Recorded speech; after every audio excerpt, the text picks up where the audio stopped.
I would like to invite Dr. Shyamali Satpathy, who is the Professor, Area Chair, OB NHR, IILM, University, Greater Noida. Can we have some applauses for her, everyone? Being a student-focused professional and a trainer, she has 18 years of mixed experience in corporate and academics.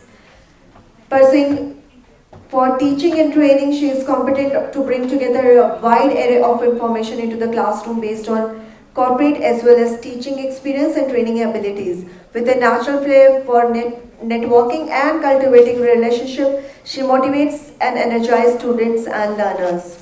She got many awards as well, Best Faculty Award for educating students and inspiring them in the pursuit of their goals at IILM University. And let us welcome, please.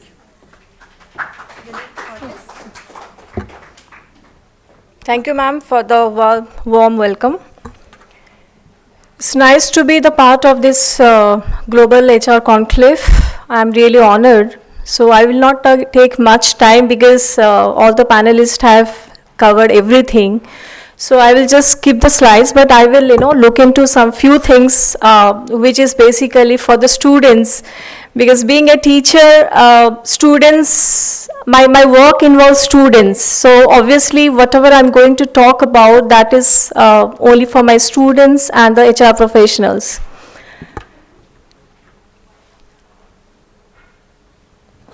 First slide from the beginning. Yeah. No, previous one, yeah. So we have been talking about COVID-19. All of us know that, COVID-19 has impacted the whole economy majorly. So if we talk about the changes, the transformation, digital transformation, we have been talking about work from home, we have been talking about many things, data and technology. So these changes are there, right? So we have been talking about the COVID-19 pandemic and the work from home. So why I'm talking about this locked in or unlocked, that is basically during COVID-19 a group of people asked me what has brought the digital transformation to world. So my answer was COVID-19. The reason being, after this COVID-19, this digital transformation has been more as compared to the previous years, though we have been talking about digital transformation for last 10 to 12 years, right? Next slide. So this is a very old photograph. What is coming to your mind when you see this particular photograph? I'm asking this question to the students. Anybody would like to answer to this question? What do you see here? Yes? Transformation. So transformation in terms of, we can see that there is a transformation of the horsepower has been transferred to the motors. So do you think that people have lost their jobs? Nobody has lost their job? Yeah, so horse riders are losing their jobs, but people who are, reskilling themselves with the technology, that is, people who are with the motorbikes or motor cars, they are getting their jobs. So we are talking about car manufacturing industries, they are getting their jobs. So this is what the change we have been talking about. Next. Again, this is something, we have been dealing with. We are saying that machines are replacing the human being. Do you feel so? We are going to talk about that. So what about the HR job? Any idea? Do you feel that the machines are replacing the HR job? So I'm going to talk about that. Yes, next slide. So I will skip these slides. I'll be talking about slide number 18. This is something which have been talking about automations, and I think ma'am and sir have already covered that, so I'm not going to talk about that. No, slide number 18. Previous slides.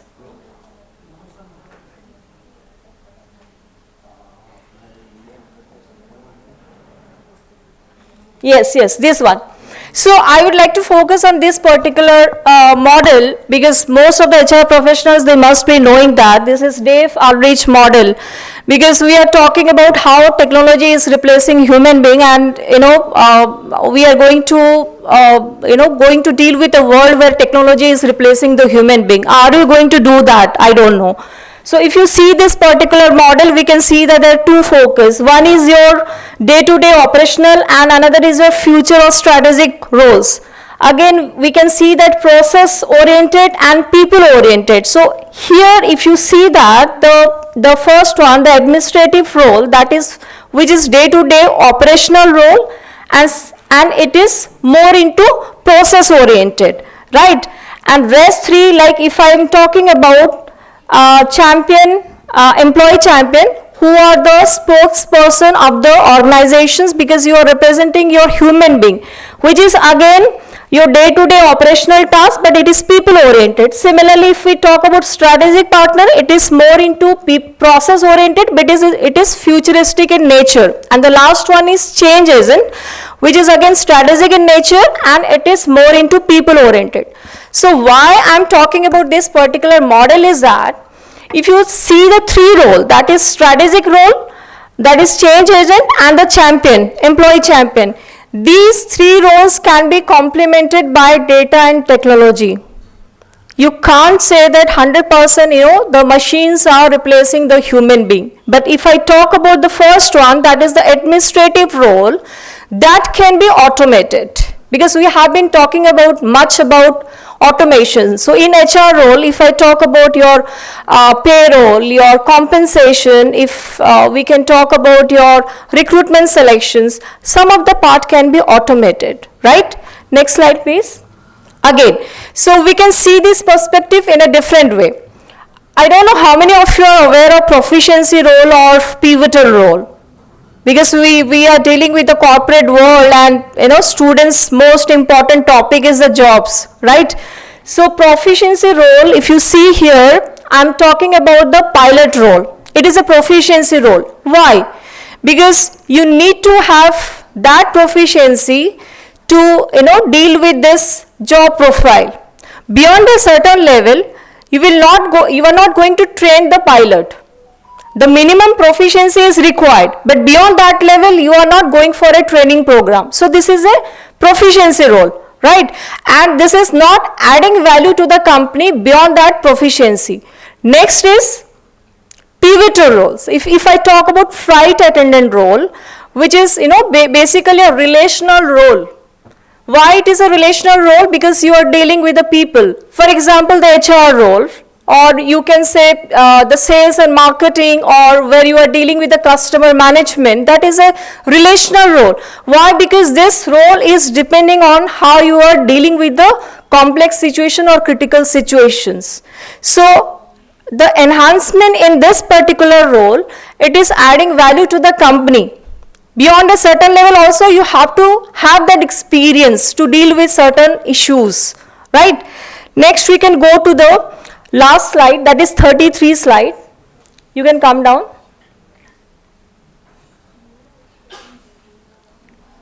Yes, I just wanted to do this exercise. This is something, we are going to, because we have been talking about people and analytics, we are talking about technology and data. So can you please read the first paragraph? This is a homework, this is a work to the students right now. The first paragraph, and can you draw the chart of the organizations? Anybody quickly? Can you do that? Quickly, you have the paper and pen with you? Yes. Anybody would like to do that? The first paragraph, is it visible to all? Can you please enlarge that?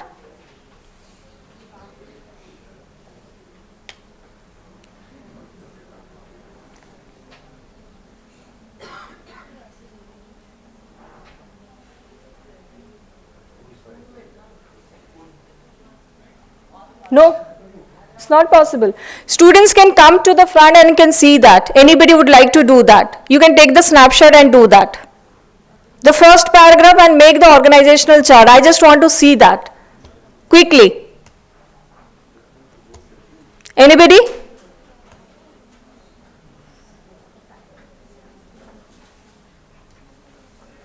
Have you done? The first paragraph, is it visible right now? Is it visible?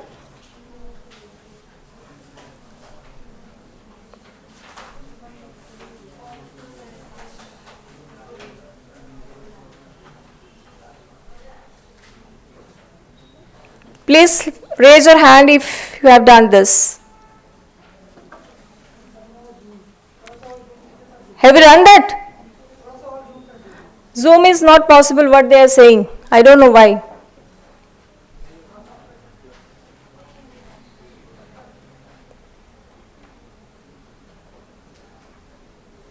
The first paragraph, it is a 2-3 line only. There are 2-3 people working in the organizations and you have to make the organizational chart. There is a purpose of doing this. You did that. Can you show it to me quickly? Come here.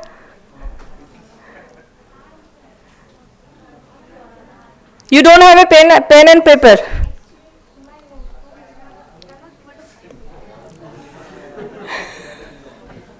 So students, you should come with this. Yes, okay. Can you show the next, please? Next. So this is what she has done. Right? Okay. Next slide. Can you read the next 3 lines, next 3 paragraphs and do the relational chart? This is a bit complex. Next 3 paragraphs, and I am asking the same to the same student. Can you read the next 3 paragraphs and do the organizational chart in terms of relational network? This is quite complex, a bit complex, if you don't read properly.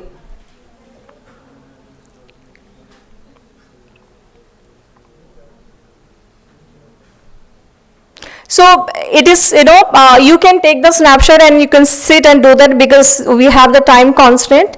So, and let me explain why I have been talking about this. Can you please go to the next slide? See, we have been talking about changes in the workplaces, right? We have talked so many things. Now there is another concept. We are moving towards relational analytics. What is relational analytics? That is, the traditional mode of working system has been changed. Now, without any power and positions, there are people who are really powerful at the organizations. When you join the organizations, that you will realize. If you read those 3 paragraphs, those are the case list that you can go through. We can see that in the organizations, without power and positions, also people are having their hold on things. So being the HR or being the head of the organizations, you need to identify those people. Like there are people who are the central connector. Central connector means, they are the mentor of the organizations. People are coming to them for some kind of information or some kind of guidance. And you being the head of the department or head of the organizations, you need to identify those people. Next, you can see, if you go through that, actually I wanted to do this properly, but due to certain constraint, we are not doing that. There are some people who are basically with having special knowledge. So you can see that in your group also you can go to people who are having special knowledge in something, like somebody is having research and development and some kind of knowledge is there, and you go to the people for those kind of knowledge, right? So this is one kind of power I'm talking about in the organizations. Now, being the HR head, you need to identify who are these people. There are some people who are having information in the department and beyond the department. So why this kind of job profiles or kind of roles have been focused is the reason being, in the organizations, that traditional mode of working is no longer, it is no longer working. We need to identify the people who are actually having some kind of skills and knowledge without any power and positions, and they are contributing to the organizations in different way. This is what we are talking about, relational analytics. Rest, I'm not going to talk much about this. We have been talking about artificial intelligence, we have been talking about data and technology. So in this era, we are saying that without data, we are in a dream. So how the role of HR is evolving, we need to focus more into the data and technology for the people management issues. I have heard that sir was talking about, people management or talent management. We have been talking about your ROI, return on investment. We are providing training programs, but we need to measure the return on investment. So all these things required a kind of interference of data and technology is there, but at the same time, the interference of the human skills are also required. So that's why we need to upskill or reskill ourselves with the data and technology, which can supplement the workplaces and the work profiles. That's all from my side. Thank you.